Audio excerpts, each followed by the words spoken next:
Hi, welcome back again. This is Mary Apollo. So today I want to talk about your vision and what you want to achieve in life. It's a very important topic and it's very sensitive when it comes to what you like to do and what motivates you. Because this question also, on a long-term plan, you have to consider and reply to the question that am I going to continue to do what I'm going to do, or am I going to lose the passion? A lot of us, our childhood, when we grow up, we have different ways that we were raised on, and also different expectation that each family had for us since we were young. And when we grow up, that vision and this expectation, the way they raise us, is always in our heads, and we think about it all the time. So this is what most of the time build our personality. But where is the challenge come from, and where is the challenge come when you find out that you have different desire, you are interested in other things that you want to do, and then the conflict say, like, here comes like, oh, but this is not the right way to do it, and this is not like something professional. Like, for example, a lot of people were raised that they're supposed to be as a doctor, engineers, or lawyers. This is the idea that you grow up with. But you find your passion, that have interest in art. Now there is different kind of art. A lot of people who are artists, makeup artists, people who just paint and draw. You have that passion, and you already have in your mentality that this is not considered as an academic work, and if you went to this field, for example, people are not going to take you seriously, or this is not a kind of serious job that I have. I know someone who is a designer in my country, and I used to go a lot and do my designing with him. So the person is talented in designing, and he graduated from economic, but he didn't have the interest to go and practice what he have studied, and a lot of people. So he ended up doing what he like and what his desire want him to do. So he just get misjudged from a lot of people. Why are you leaving your university certificate and you are doing something else? Why you don't want to build like a job in the office and in the government? So this is the challenge that face all of us. And me, for speaking from my personal perspective, I have been through the same thing, because I'm a person who were raised in academic environment, and then there was a lot of expectation that, especially when I want to choose what area I should study and what should I study, that when the challenge come, because a lot of them are expecting me to study medicine. Yeah, it's a area of job that I can get income easily. I can make income and save money, and it also have the society the requirement of being professional and having kids who are successful. And up to today, what I find out last week, that I have a lot of academic skills, and I don't have something that is not academic, something that's not professional, that I can practice and I can do, because I grow up with the sense that academic is always important, and it's something that I like to do. And I also have a passion of storytelling, a passion of learning languages. So these things are important to me. But then later on, 3 years ago, when I moved to the US, I find out there is other skills that I have, other hobbies that I have, and I was naturally born with, and I didn't practice it all this time, and I don't have interest to use it. The first time I met one of my mentor, Mr. Richard Glover, I did Miss AU pageant in 2018. I wasn't a pageant person. I didn't come from a pageant background. I always do use advocacy work. I do media. Even for the media, it was just part of my life of how to start. So he told me, like, you have the face for commercial modeling. And then I was wondering, is it that something, it's a good career that I can make, to give, because when it comes to commercial modeling, for example, you can make income, you save money, a lot of money out of it. And this is where here I moved to the United States, where the society have different concepts of what you do, what you study, who are you like as a human being. It depends, because it depends on the category of people, on the group of people that you're hanging out with. So you can be a model. Like whenever I walk in the store or I walk in the street, people are asking me, "Are you a model?" You can be a model. You have the look, the model look, even the jewels, the face, the body structure. If I want to seek a like modeling career in the walk they run walking, sorry, I misjudged that. So you have that, you can do that. But this is not something that I find myself I'm into it and I want to do it. Later on, go back, I like media, I like to interview people, I like the camera. I think that's what let me go and study journalism technique, media, and then I become doing media work. But since early childhood, I have a lot of I want to be a storyteller. I want to tell people a story. I had at point in my life I want to study law because I had an auntie that I was raised with. She was a lawyer, and I like the way of her personality. I also have passion for politics. But then I was asking myself 2 days ago, what I want, what really make me happy when I do it. And I took that decision last year when I decided what to go to grad school and study something that I want. I'm not going to share it now. So the answer that I came up with was that media was just like a part of my life for me to, when I used to try things and what I want to know, what I want to do. So it was just a stake for me to figure out what I want to do.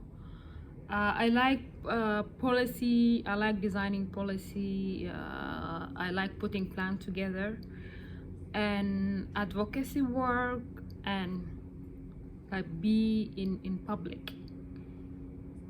At the earlier point in my life, a lot of people were telling me like this is not the area that you can work in and make income with, and it's not a career. But here come the challenge that I reached to the point I have to ask myself what I really want to do in career, in life in general. I come with two answers. I want to have a peace of mind. I want to practice and do what I like, what makes me happy. Even when it comes to choose the circle of my friends, I only get along with people that I feel comfortable with them, and then they feel comfortable with me. So a lot of us are going through a lot of challenges because the parents, the family, the society, the community, the world put expectation to us, which is not really true. That's why a lot of us just ending doing things. They don't know the answer why they are doing it. A lot of us make friends, be socially active, like people, some girls who grow up isolated, shy, because this is what the society did for them. This is how they were raised. This is how the picture that they put for you. But you yourself have to decide what you want to do in life. How do you want to be?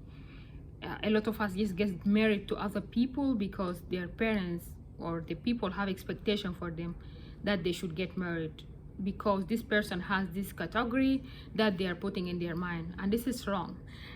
You have to, the answer have to come from you yourself. What do you want in that life? What kind of person do I want? What kind of role do I want to achieve in life? I think this is it for here.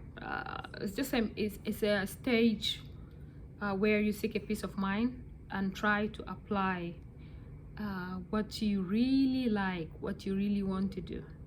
I started playing basketball last week, And then because I'm not a sport person and I grow up with a family that doesn't see me that a person that can play sport, they mostly used to focus in my skills. So they push me to do leadership skills, public speaking, singing.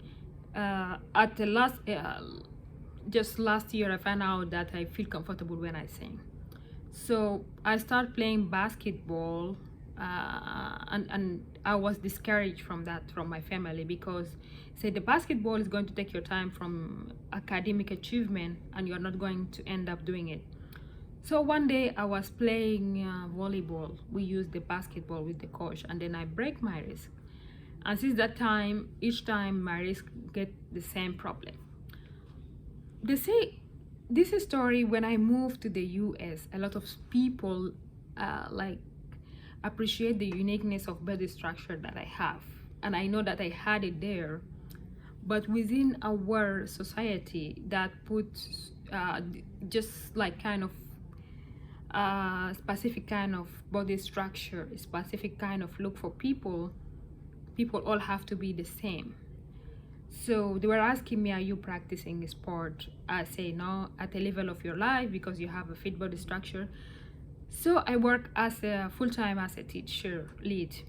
One of our colleagues who play basketball, he asked me, have you ever played any sport? I say no. Are you sure? Have you ever played one sport? I say no. I said, you can play sport. I told him I had the passion to play sport a long time ago, but I didn't, because I have I have body challenges. My body is not that active to be able to handle the sport like requirement. So then he told me, you can play it, you can play sport. And this encouraged me and pushed me, because the day before that I was playing basketball with my students. We play basketball, and I can imagine the happiness that I had inside me when I did that. Like, I really feel I'm free. And then the next day when my colleague come and tell me that, I feel more happy. At the end of the day, I went to the basketball place, and I took the ball and I just started playing. I even recorded video for myself. So that friend gave me a motivation and something that I had inside me for a long time. Take you back from the stories of my sport challenges. I tried different things. I drive bicycle, but when I was born younger, I'm the first child, so my mama, like, she had that vision for me, even like girls shouldn't play bicycle, girls shouldn't ride bicycle. And I remember I used to have some friends who are our neighbors. There were 3 girls. They have bicycle and they drove bicycle all the time. So it was really something I want to do. So when I get my brother who's younger than me, I was happy, because finally he can get a bicycle and I also can learn a bicycle. So when he grow up and then we get a bicycle, and then my mom teach me how to ride a bicycle, I start riding a bicycle, even though like that's something she doesn't want me to do. The second thing is when I want to swimming, because they refuse to take me to swimming at all. From the family, no, you cannot do swimming. I have to do it. You know, I went through it was a holiday where I was going, I went and visit my grandma, and then to a different town, and then I went back, and I want to spend that holiday playing swimming. And then I had that challenge. They don't want to let me in the swimming pool and register me. So I have to spend the whole holiday convince them and let them, like, this is something that I want to do. And then I talk to my grandma, because most of the time they listen to her, and she's the kind of person who also one of my mentor and great people that I look to them when I come into the life, because I grew up with her and she teach me a lot. So she tell them, give her a chance, let her to practice to do swimming, maybe she will be good at it. And then I push it. I end up getting to the summer clinic for swimming. I work hard on it. I remember I used to go earlier, always buy my bikini, go to the swimming, and then after finish go home, prepare the next day of going there, and I enjoy it and I make a lot of friendship that time, even though I wasn't that social kid at that stage in my life. So I make friendship, I work hard on it. I'm a kind of people who is eager, and when I decide something that I want to do, I really do it. So the swimming went well, the summer season finished. And when I went to grade 8, it's the same thing. I get motivated of continue doing what I start like last year. I say, okay, this season always also I'm going to do it. I want to continue doing swimming. And I still at that time I wasn't considered to be like someone who can do sport, especially for my family. And then at that time I was lucky because I have my younger siblings who grow up a little bit, and they were sport people. So we end up going to the swimming pool and the summer clinic, all of us together. We do the swimming. I remember I go with my younger sister. She's one of the amazing people who always encourage me. She's amazing. Whenever I do anything, she's always there for me to support me. She will prepare for me everything I need. I remember the first time I went to do interview in TV, she did my hair, my makeup. She's good in that. She will go with me up to the stage. Even when I'm going to event, I'm the MC or I'm the moderator, she's always there. She makes sure that I'm there, I'm ready, and she tell me like, if you are thinking of what other are going to expect or give you a command, you will never do it. So at that young age, we used to go to the swimming pool together, and she will encourage me. At that time, the summer before, she used to go and do a little bit of practice with me. She used to go, we go together, and because it was separate for men and women, we have separate swimming pool. So she would just go there and watch me and tell me how fast and how good I'm at the swimming. And she's always proud of me. She would walk around the swimming pool and tell people, this is my sister, this is my elder sister, she's good in swimming, she's amazing. So she empowered me at that time. And the voice inside me that tell me I feel happy inside the water was always there to remind me each second I go to the swimming pool. So to make the story shorter, one day we have one of our coaches that was me. She left the job, and the coach was looking for someone to assist her in the work. It was difficult because there was a lot of a big group, and someone has to take control over that. So I went there and I start assisting her, and that's why I became like a coach assistant. No one taught me, and at that stage I wasn't that much good at it or qualified to a level that I can be assistant for the coach. I didn't get paid for it, like, and a lot of work that I have done also in my life, I didn't get paid for it. But the joy of just for me to be happy, and for me to tell myself that I'm good on it and I'm going to do it and I'm in that stage, actually that what motivate me and make me keep in this life day by day, because I don't like to fall down easily, and I'm the kind of person who always push people the time when they were down. And this is where the part where I come doing leadership coaching. And also this is a story remind me back to whenever challenge I face, whenever anything I want to reach, that power inside me come and always push me to do it. So to conclude with the topic of today, you have to find that passion and keep fighting on it. That is why I bring these two examples. At the point of my life, they told me that politics will not work for you. You don't have that personality that can be a politician. But now I see myself, I'm also good at making policy making. I'm good at policy making. I'm good at everything that I want to do actually. I just continue doing it. I'm telling myself every day I'm good at everything. And this is what make me successful. This is what make me consistent and fight for my decisions and dreams day by day. And then I will continue doing that. So I'm not feeling well today, and I have some stuff to do outside. I have some work to do. I have a lot of challenges that I have been through last month. I push myself out of bed, get ready, and prepare whatever I want to prepare. And I came out to make sure that I get it done. Then I can go home and take rest. And this is who I am. Thank you for watching.